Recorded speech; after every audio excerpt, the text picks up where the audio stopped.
जैसे कि हम हायर एजुकेशन का फर्स्ट पार्ट ख़त्म कर चुके हैं। अब हम हायर एजुकेशन का सेकंड पार्ट शुरू कर रहे हैं। तो फर्स्ट पार्ट में हमने 18वीं सेंचुरी के बारे में बात करा था, उसमें कैसे कैसे क्या क्या यूनिवर्सिटीज़ बनी थी, क्या हुआ था। नेक्स्ट हम 19वीं सदी के बारे में बात कर रहे हैं। 19वीं सदी में सबसे पहले आया 1902 में। 1902 में क्या आया, हमारा university commission. University commission Lord Curzon ने इंडियन यूनिवर्सिटी कमीशन सेटअप करा था। कहाँ पर? शिमला में। इंडियन यूनिवर्सिटी एक्ट कब बना? 1904 में। यूनिवर्सिटी कमीशन कब आया? 1902 में। और एक्ट यूनिवर्सिटी का कब बना है? 1904 में। ये लैंडमार्क साबित हुआ किसके लिए? हायर एजुकेशन के फील्ड में। यूनिवर्सिटीज़ किसके लिए मेनली देखती थी? हायर एजुकेशन को देखती थी। ये मेनली इंडिया में जितनी भी यूनिवर्सिटीज़ है उसकी कंडीशन को देखता था कि क्या कैसे काम कर रही है सब।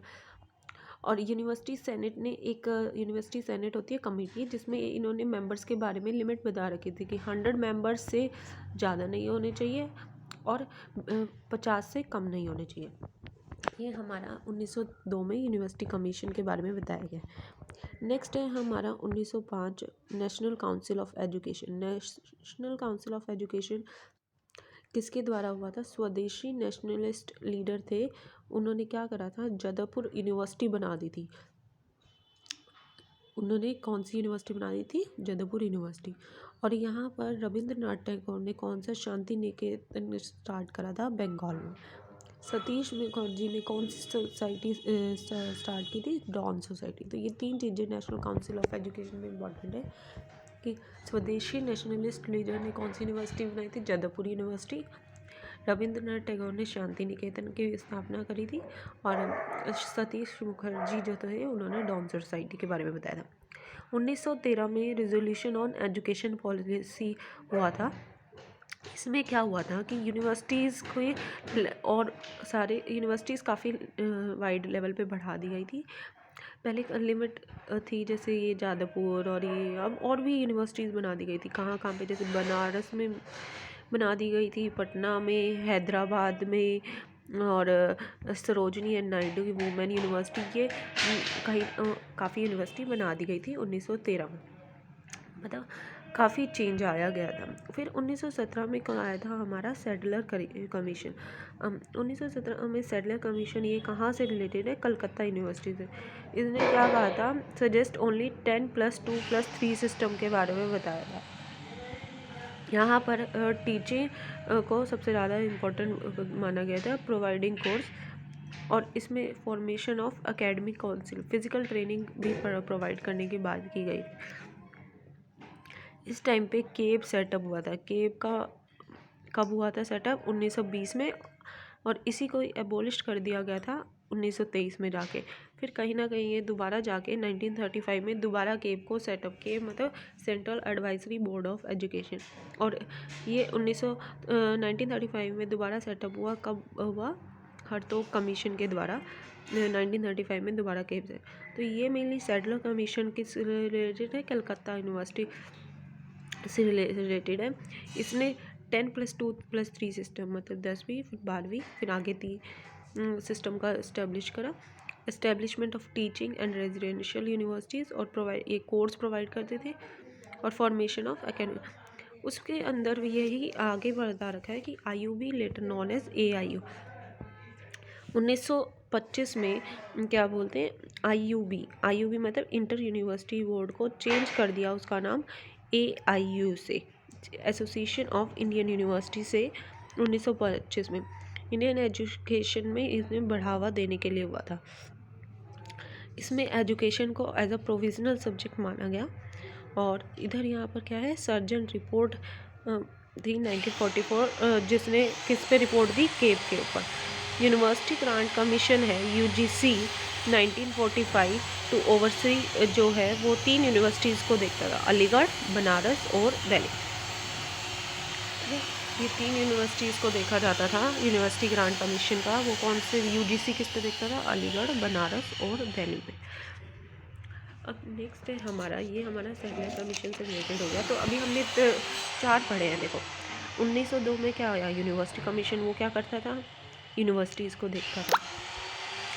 1905 में नेशनल काउंसिल ऑफ एजुकेशन आया, जिसमें हमने पढ़ा है कि रविंद्रनाथ टैगोर ने शांति निकेतन करा और स्वदेशी नेशनलिस्ट लीडर ने जदपुर यूनिवर्सिटी इस्टेब्लिश करी और सतीश मुखर्जी ने डाउन सिटी। फिर 1913 में ड्रास्टिकल चेंज हो गया इसमें और यूनिवर्सिटीज इस्टेब्लिश करने की बात की गई।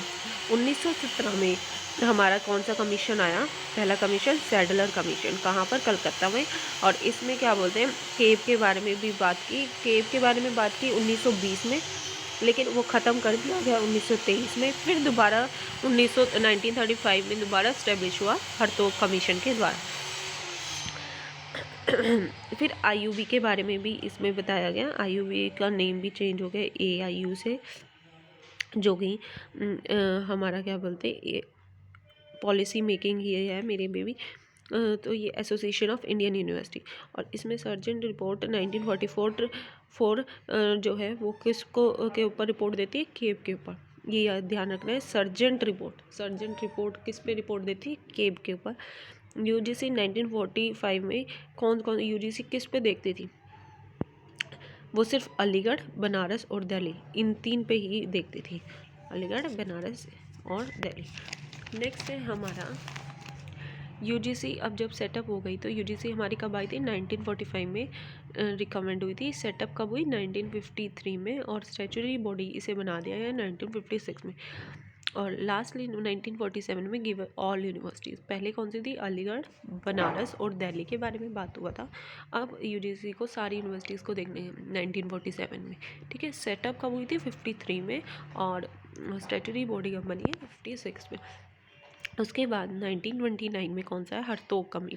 हरतोग कमेटी का क्या है कि वो क्या कहता था कि यूनिवर्सिटीज़ का स्टैंडर्ड बढ़ाना, लेवल ऑफ एजुकेशन बढ़ाने पे ध्यान दिया था। वो सेटिंग अप ऑफ अगेन केव 1935 में उसने कहा। अब केव हमारा क्या हो गया था बीच में? 1920 से 23 तक हमारा एबॉलिश्ड हो गया था। 1935 में जब अगेन केव सेटअप हुआ था, हमने पढ़ा था हरतोग कमीशन ने इसके बारे में बात करा था। तो यही यहाँ पर क्या है कि हरतोग कमेटी है, उसने केव के बारे में दोबारा बात करी थी आफ्टर डिज़ोल्व इन 19, फिर वो दोबारा डिज़ोल्व हो गया 1994 में। और अब आज के टाइम पे वो दोबारा रिकॉन्टिन्यूड हुआ है 2004 में। काफ़ी सारी रिकमेंडेशन दी है केव ने, ठीक है। अब जैसे देखो 1922 से 1923, 1923 से 1935, 1935 से 1994, 1994 से 2004, ये केव के ऊपर इतनी सारी रिकमेंडेशन दी गई है। उसके बाद हमारा आता है सप्रू कमेटी। 1934 में हमारा क्या आया? सप्रू कमेटी क्या आता है कि यहाँ पर जो हमारी एजुकेशन दी जा रही थी बच्चों को, उनको सिर्फ डिग्री देने के लिए दी जा रही थी। बच्चे मतलब पढ़ रहे थे, उनको डिग्री देने, मतलब अनएम्प्लॉयमेंट टाइप ही था। तो ये इसमें सप्रू कमेटी इसके बारे में बता रहा है, मतलब प्रैक्टिकल नॉलेज नहीं दे रहे थे बच्चों को। 1937 में अबाउट वुड रिपोर्ट आई। पहली बार यूनिवर्सिटी लेवल पे इंग्लिश एजुकेशन की बात की गई। अब मतलब अबाउट वुड से ध्यान रखना है कि यहाँ पर क्या करना, इंग्लिश एजुकेशन के रिकमेंड वोकेशनल ट्रेनिंग। और वोकेशनल मतलब क्या होता है कि आपको ऐसे ट्रेनिंग दी जाए कि आप प्रैक्टिकल लाइफ में भी उसे अप्लाई कर सको। फिर 1937 में क्या आया? वर्धा स्कीम। वर्धा स्कीम में क्या हुआ? इसमें गांधी जी की बातों को ध्यान दिया गया। वर्धा स्कीम, ठीक है। नई तालीम के बारे में, बेसिक एजुकेशन, बेसिक शिक्षा, फिलॉसफी ऑफ किसकी है? गांधी जी की। 7 से 14 साल चाइल्ड ऑफ को पढ़ाया जाए और फ्री और कंपल्सरी एजुकेशन उनको दी जाए। और committee formed by Zakir Hussain under which all needs fulfil, biological, social और साइकोलॉजिकल सारी नीड्स उनकी पूरी। 1944 में क्या आया हमारा? Sergeant report. हमने बताया था ना, सर्जेंट रिपोर्ट ने क्या कहा था? सर्जेंट रिपोर्ट आई थी, उसने फर्स्ट अटैम्प्ट टू सेटअप, यहाँ पर हमने पढ़ा था रिपोर्ट ऑन केव, ठीक है। उन्होंने 1944 में केव पे भी रिपोर्ट की थी और सर्जेंट रिपोर्ट ने, और first attempt to set up UGC पे फर्स्ट अटैम्प्ट यहाँ पर हुआ था, ठीक है। नेक्स्ट है हमारा जो हमारा है after independence 1947 there are some body formed for the purpose of education. कुछ और 1947 में आपको पता है जैसे इंडिपेंडेंस हुई थी, इंडिपेंडेंस के बाद कुछ बॉडीज़ फॉर्म हुई थी जैसे कि AICTE, UGC, NCERT। AICTE हमारी टेक्निकल एजुकेशन के लिए बॉडी फॉर्म हुई थी। UGC हमारी किसके लिए? हायर एजुकेशन के लिए, जैसे जो कि 1945 में किसके लिए था? सिर्फ अलीगढ़, बनारस और दिल्ली को देखती थी। फिर उसको हमने बताया था कि 1947 में उसको सारी यूनिवर्सिटीज़ दे दी गई थी। सेटअप कब हुआ था? 53 में। और स्टैट्यूटरी बॉडी कब बना था? 56 में। ऊपर पढ़ लिया हमने ये सब। एनसीईआरटी क्या है? स्कूल एजुकेशन से रिलेटेड होती है। और ई पाठशाला इसका इनिशिएटिव है। ठीक है। लास्ट है हमारा 1973 education in concurrent list. Education in concurrent list मतलब क्या है कि अब रिस्पॉन्सिबिलिटी सिर्फ स्टेट या सेंट्रल की अकेले ले रही है, ये रिस्पॉन्सिबिलिटी दोनों को दे दी गई है, स्टेट की को भी और सेंट्रल को भी। When +2 complete higher education started, ये तो पता ही है आपको।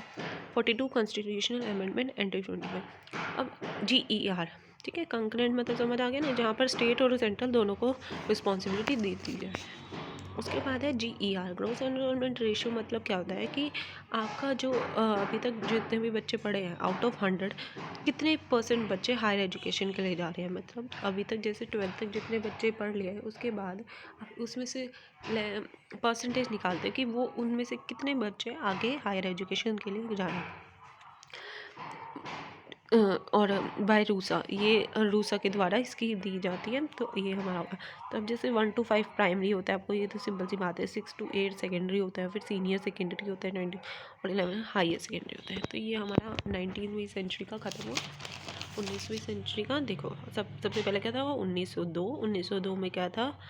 University commission. 1905 national council of education. 1913 resolution on education policy. 1917 Sadler commission. 1929 Hartog committee. 1934 Sapru committee. 1937 Abbott Wood report. 1937 Wardha scheme. 1944 Sargent report.